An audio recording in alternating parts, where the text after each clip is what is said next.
Hello guys, welcome back to my channel. आप सब कैसे हैं? आशा करती हूँ कि आप सब स्वस्थ होंगे और मजे में होंगे।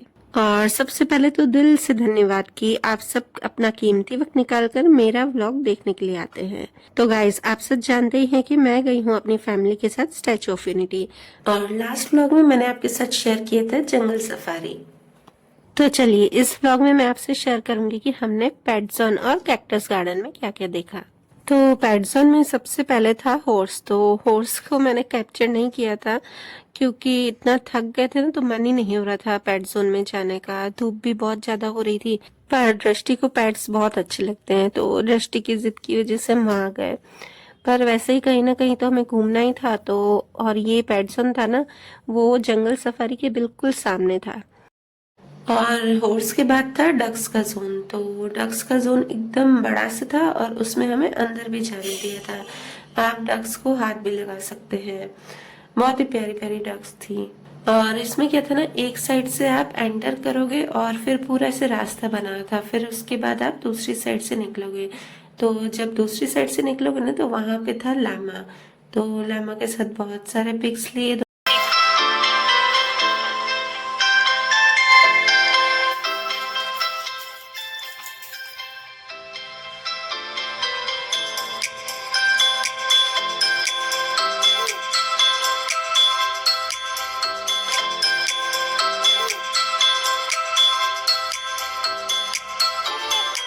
और इसके बाद थे कुछ बर्ड्स और रशियन कैट।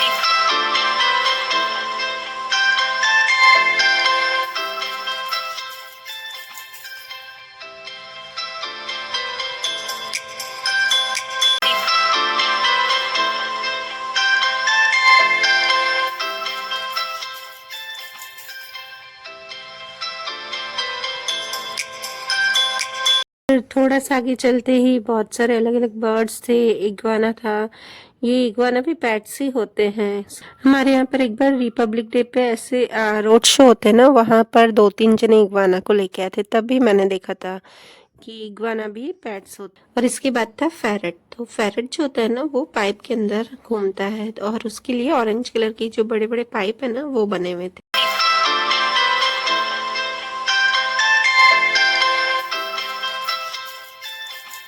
इसके बाद थी एक्सोटिक बर्ड्स। जो आपको मैंने एक्सोटिक बर्ड्स में दिखाए थे ना, वो भी यहाँ पर थे पेट्स में ही। और ये भी मैंने सूरत में देखे हैं। और ये जो येलो और रेड था ना, दोनों ही मैंने सूरत में देखे। और इसके बाद जो ये व्हाइट कलर के ना चूहे जैसे, उसको बोलते हैं कोईपू। सही में इसको मतलब देखा भी पहली बार है और नाम भी मैंने पहली बार ही सुना है। अच्छे थे एकदम छोटे छोटे से। और उसके बाद थोड़ा सा आगे चले तो वहां पर थे रैबिट और गिनी पिग का जोन। अनन्या है ना, वो ध्रुव को कभी कभी बोलती है गिनी पिग है तो मेरा गिनी पिग है। बस ये वही है। बहुत ही प्यारे लग रहे थे और इतने सारे थे ना ये गिनी पिग।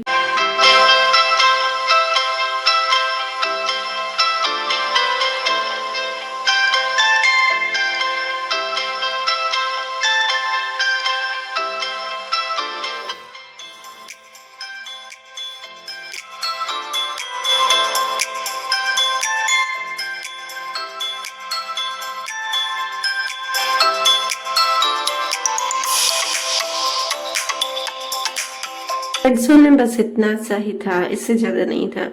फटाफट से हमने घूम भी लिया, ज्यादा देर खड़े भी नहीं रहे क्योंकि इतना थक गए थे ना।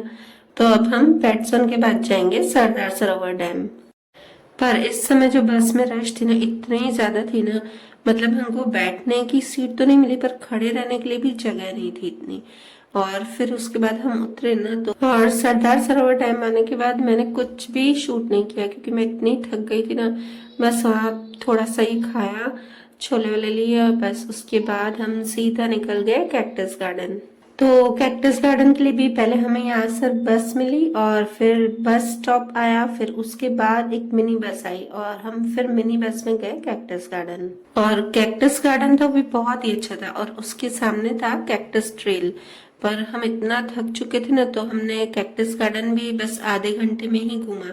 जबकि कैक्टस गार्डन में घूमने जैसा था। अगर वहां पर हम शाम को आते ना, तो इतना अच्छा था ना।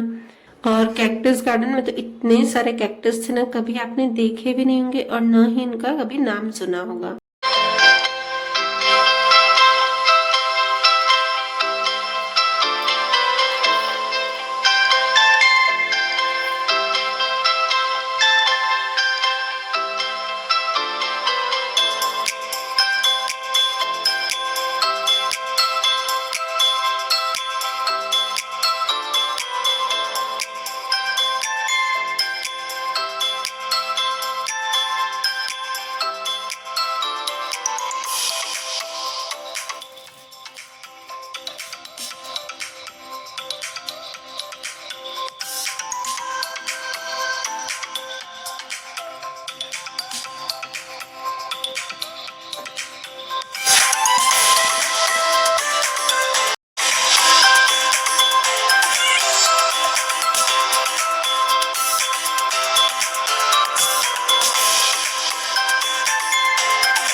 यहाँ पे मैंने जल्दी जल्दी शूट किया और उसके बाद हम गए बटरफ्लाई गार्डन में। बस कैक्टस गार्डन के पीछे ही था बटरफ्लाई गार्डन, पर इस समय दिन था ना तो बटरफ्लाई नहीं थी इतनी सारी, मतलब समझो ना हमको सिर्फ 8-10 ही टोटल बटरफ्लाई दिखी, वो भी बहुत अच्छा था। और इसके जस्ट पीछे था बटरफ्लाई गार्डन, तो बटरफ्लाई गार्डन के पास में एक छोटा सा एक घर था, वहां पर कोई रहता होगा, तो उसके सामने एक छोटा सा शिवलिंग भी रखा हुआ था। तो मैं आपको बोलती हूँ ना कि मैं शिव भगवान के मंदिर डेली जाती हूँ, तो वो दिन मेरा रह गया था ना, तो देखिए भगवान ने यहाँ पर भी मुझे दर्शन दे दिए थे, पर मैंने वो कैप्चर नहीं किया कैमरे में। और इसके जस्ट सामने था कैक्टस ट्रेल, तो वहां पर हम नहीं गए। जाने का तो बहुत मन था क्योंकि बोल रहे थे कि कैक्टस ट्रेल भी बहुत अच्छा है। तो चलो कभी नेक्स्ट टाइम प्रोग्राम बनेगा तो हम कैक्टस ट्रेल जरूर जाएंगे। और उसके बाद हम गए स्टैचू ऑफ यूनिटी, और हमारा स्लॉट हमने पहले ही बुक करवा दिया था, उसका टाइमिंग था 4 से 6।